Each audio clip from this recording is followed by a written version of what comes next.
नमस्कार, आप देख रहे हैं पीके टाइम्स और मैं हूं आपके साथ शमा सिंह पवार। जैसलमेर जिले के ग्राम लखा निवासी बीरम सिंह राजपुरोहित हाल ही में अपने खेत में जाते समय AB infra solution private limited company द्वारा बिछाई जा रही हाई टेंशन लाइन की चपेट में आकर गंभीर रूप से घायल हो गए। इस हादसे के बाद परिजनों और ग्रामीणों ने न्याय की मांग को लेकर गाँव में धरना प्रदर्शन शुरू किया।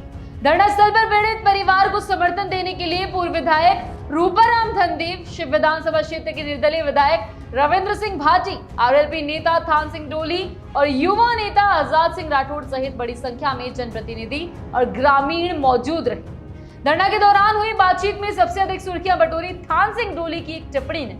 उन्होंने कहा, मैं हनुमान बेनीवाल की पाठशाला का स्टूडेंट हूँ, मेरे नेता का स्ट्राइक रेट 100% है। आपके विधायक रविंद्र सिंह भाटी की भी स्ट्राइक रेट अच्छी है।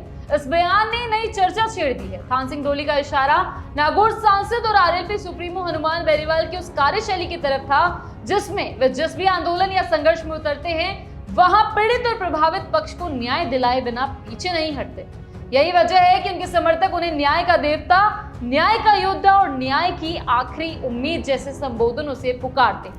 पिछले वर्षों में कई बड़े और चर्चित आंदोलनों ने बेनीवाल की इस छवि को मजबूत किया है। किसान आंदोलन के दौरान उन्होंने एनडीए गठबंधन से नाता तोड़कर किसानों के साथ सड़कों पर संघर्ष किया।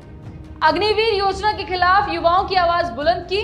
वहीं जोधपुर में अनीता चौधरी हत्याकांड में पीड़ित परिवार को न्याय दिलाने में अहम भूमिका भी निभाई। बालोतरा की जोजरी नदी प्रदूषण मामले में उन्होंने आंदोलन छेड़ा जिससे राष्ट्रीय मीडिया का ध्यान आकर्षित हुआ और सुप्रीम कोर्ट तक ने इस पर सख्त टिप्पणियां की। इतना ही नहीं, राजस्थान एसआई भर्ती 2021 की धांधली के खिलाफ जयपुर के शहीद स्मारक पर 138 दिनों तक चला लंबा आंदोलन भी उनकी अगुवाई में हुआ, जिसके बाद हाईकोर्ट ने भर्ती रद्द कर दी। हाल ही में चित्तौड़गढ़ के कपासन क्षेत्र में सूरजमाली प्रकरण में भी उनकी एंट्री के बाद पीड़ित पक्ष की मांगे पूरी हुई। इन तमाम उदाहरणों के कारण उनके समर्थक मानते हैं कि बेनीवाल जहां भी न्याय की लड़ाई में शामिल होते हैं वहां जीत दिलाकर ही उठते हैं। धरना स्थल पर थान सिंह डोली ने शिव विधायक रविंद्र सिंह भाटी की सक्रियता का भी जिक्र किया। उन्होंने कहा कि भाटी भी स्थानीय मुद्दों पर संघर्ष कर रहे हैं और सोलर कंपनियों द्वारा ओरन गोचर जमीन पर कब्जे और खेजड़ी के पेड़ों की कटाई के खिलाफ बड़े आंदोलनों का सफल नेतृत्व कर चुके हैं। इस बयान ने स्पष्ट कर दिया कि क्षेत्र की राजनीति में अब वे नेता ही जनता के चहेते बनते जा रहे हैं जो सड़कों पर उतरकर आमजन के मुद्दों पर संघर्ष करते हैं। राजनीतिक विश्लेषकों का मानना है कि पिछले 15 वर्षों से राजस्थान की राजनीति में हनुमान बेनीवाल को ही सदाबहार विपक्ष के रूप में देखा जाता है। कांग्रेस हो या बीजेपी, दोनों ही पार्टियों के बड़े नेता अपनी सुविधा अनुसार सड़क पर उतरते हैं, जबकि बेनीवाल रात के 3-4 बजे भी अपने काफिले के साथ सड़कों पर संघर्ष करते दिखाई देते हैं।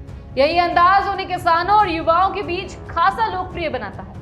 लखा गांव का ये धरना जहां एक और ग्रामीणों की न्याय की पुकार का प्रतीक बना, वहीं इसने हनुमान बेनीवाल की संघर्षशील छवि और थान सिंह डोली की टिप्पणी को भी राजनीतिक विमर्श का केंद्र बना दिया। 100% स्ट्राइक रेट वाली ये बात अब जन सरोकारों की बहस में गूंज रही है और समर्थक इसे बेनीवाल की असली पहचान मान रहे हैं। ऐसे ही खबरों के लगातार अपडेट्स के लिए बने रहिए पीके टाइम्स के साथ, क्योंकि ये है राजस्थान की असली आवाज। नमस्कार। मरुधरा से खुद को जोड़ने के लिए सब्सक्राइब करें और बने रहें पीके टाइम्स के साथ।